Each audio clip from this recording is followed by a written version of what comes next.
Mari cek. Seperti biasa diindus dulu. Oh, pertanyaan penting. Halal nggak Ibu? Halal, halalan toiban. It's good to be back.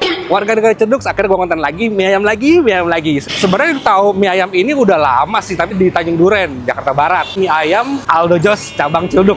Mie-nya juga homemade, kita bikin sendiri. Itu awetnya cuma 2 hari. Sendong, mie lebar, yamin. Pangsit berapa Mas? 20. 20? Iya. Oke, makan sini Mas. Nih, cokit.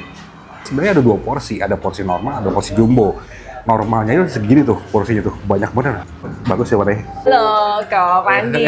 Mie ayam Aldo Jos. Lokasi di Peninggilan, nggak jauh dari Puskesmas Peninggilan. Kita buka dari jam 8 ya, ready-nya range-nya itu 16.000. Paling mahal di range 25.000 itu udah mie ayam jumbo, bakso pangsit. Halo warga negara Ciledug semua, mampir-mampir ya ke mie Aldo Jos, mie ayam rasa Bangka yang rasanya enak, ajib.